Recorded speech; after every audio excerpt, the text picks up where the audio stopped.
Assalamualaikum warahmatullahi wabarakatuh.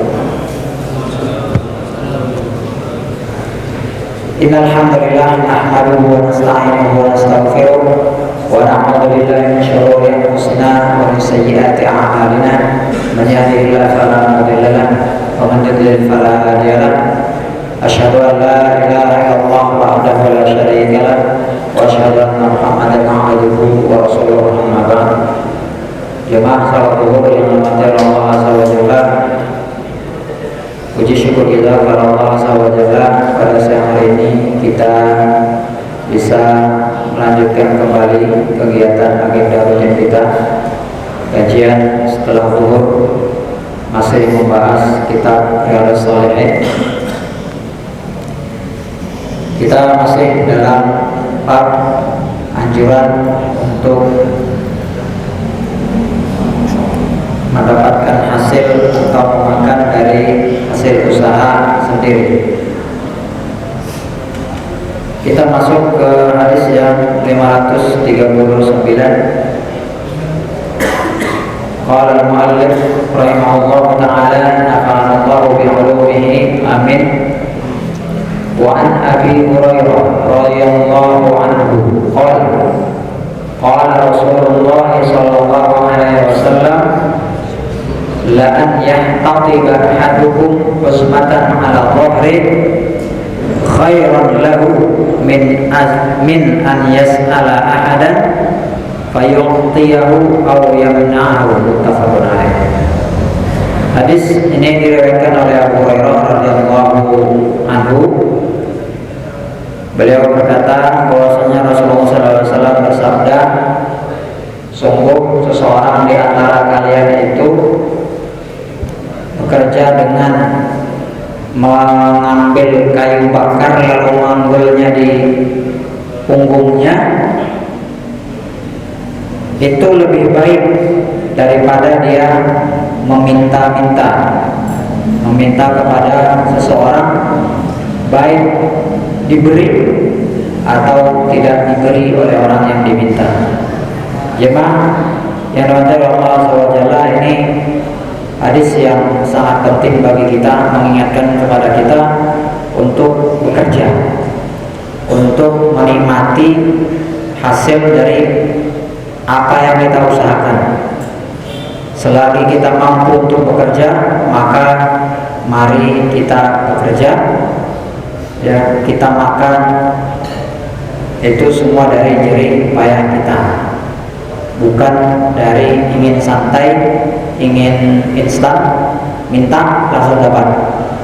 Ya. Nah, ini pelajaran penting dari kita, dari Nabi Muhammad SAW. Karena Nabi SAW mencontohkan dengan apa? Dengan mencari kayu bakar, itu lebih baik.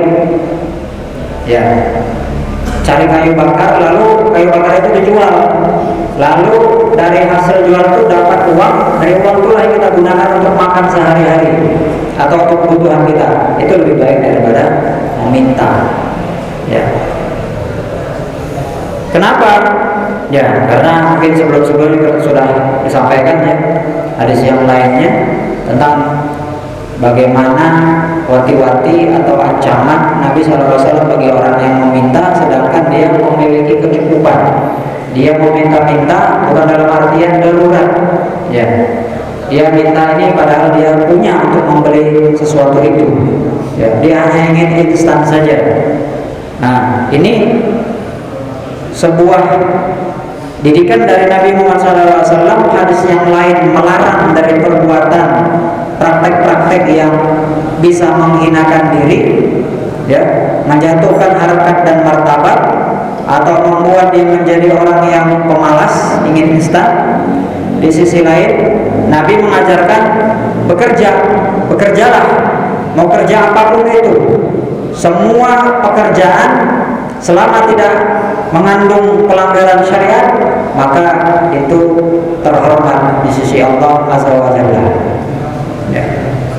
Kita menghasilkan uang sedikit dengan usaha jerih payah kita, lalu kita makan darinya, itu lebih baik daripada meminta dan mendapatkan hal yang banyak. Ya. Sangat sayangkan kita fenomena ya di Indonesia banyak orang yang menjadi pengemis. Ya, ada yang pengemis hanya meminta saja, ya kan? Ada yang mau gendong anak, ada yang anak, saya pernah baca itu, ada anaknya yang dikasih obat supaya tidur terus di gendongan, ya, terlihat lemas. Nah, ini pengemis. Ada juga yang bukan hanya meminta, tapi dengan sedikit katanya kreativitas. Apa kreativitasnya? Oh, tampang serem, tambal di apa? Di telinga,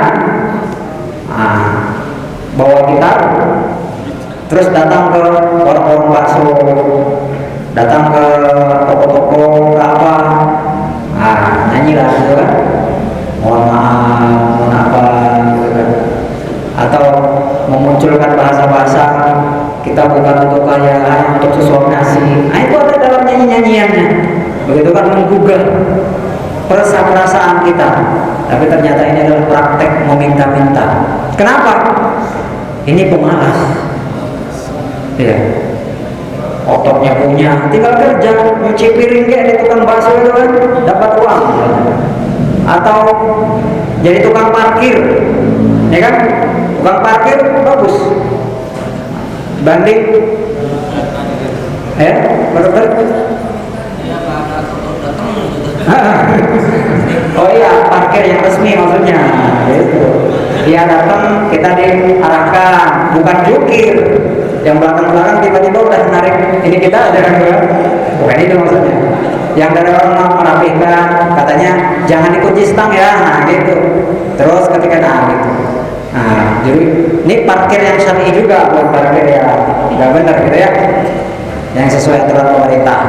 Nah, seperti itulah kondisi kita. Maka kita doakan mereka-mereka yang belum mendapatkan hidayah atau masih tergelincir di sana, semoga mereka meninggalkan praktek-praktek yang tidak benar itu. Di sini juga disebutkan bahwasanya penjelasan dari Syekh Al-Utsaimin rahimahullah taala, yanbaghi annal insan, yakni annal insan la yanbaghi lahu an yu'alliq nafsahu bil mal fa yatatalla alaihi aw yas'al lianna dhalika yuaddi ila an la yakuna lahu hammun illa dunya. Nah, kata Syekh Al-Utsaimin rahimahullah taala dalam menafsirkan atau menjelaskan hadis ini, maksudnya adalah seharusnya seseorang itu tidak menggantungkan dirinya terhadap harta. Beliau menjelaskan dari sisi lainnya. Maksudnya apa? Kalau orang yang meminta-minta dengan tidak ada kebutuhan yang mendesak, seolah-olah dia memang ketergantungan dengan harta itu, betul kan? Ya. Seolah-olah dia ketergantungan dengan hal itu, harta itu yang tidak mendesak. Fayatatalla ilaihi aw yas'al. Kenapa? Karena itu bisa membuat dia orientasinya paling besar adalah dunia. Jadi orientasinya dunia dengan meminta-minta itu. Cukup bagi dia misalnya kerja ya seadanya ya, dan tidak meninggalkan akhiratnya. Karena Allah Azza wa Jalla mengatakan ada perintah secara tersirat, wa ma khalaqtul jinna wal insa illa liya'budun, untuk beribadah padaku, dalam artian akhirat yang paling utama. Jangan sampai pekerjaan kita membuat kita lalai dari akhirat ya. Dan Allah mengatakan bal tu'thirunal hayatad dunya. Orang-orang juga ada yang mengapa? Mengutamakan kehidupan dunia. Ya kan? Kita lihat. Begitu juga wal akhiratu khairu wa abqa. Allah memperkuat lagi. Akhirat itu lebih baik ya, dan lebih kekal daripada dunia. Fala yanbaghi lil insan an yu'alliq nafsahu bil mal wa la yahtam bihi. Maka tidak seharusnya, tidak layak bagi seorang untuk terlalu cinta harta, gila kerja, sehingga meninggalkan syariat Allah. Dia kerja, salah kaprah dengan hadis ini kan. Hadis ini misalnya dia pahami bahwasanya oh Nabi nyuruh kita kerja walaupun dengan mengangkut kayu bakar dan jual, kerja aja terus. Tapi dia tinggalkan akhiratnya, cari kayu, terus tinggalkan sholat. Salah juga, kan begitu. Nah, maka dia tidak boleh terlalu perhatian terhadap pekerjaannya sehingga melalaikan akhiratnya. Maka sesuaikan saja sesuai dengan Al-Quran. Wala tansa nasibaka minat dunia. Allah mengatakan cari yang pertama itu apa? Akhirat. Di sela-sela mencari akhirat itu ada pekerjaan dunia, silakan kerjakan. Yang akhirnya jangan sampai terganggu. Sibuk kerja lupa zikir, ya kan? Nggak pernah zikir ketika kerja, masuk jam kantor, atau misalnya berangkat dari pagi, bangun, belum sholat subuh, dan jam 6 terlambat, mau berangkat ke misalnya ke pabrik kan, nggak sholat subuh, terus segera masuk jam 7, kerja terus ke pabrik sampai jam 8. Nah, nggak ada di sana aktivitas ibadah, nggak zikir, nggak sholat, nggak apa. Nah, ini yang melalaikan akhiratnya.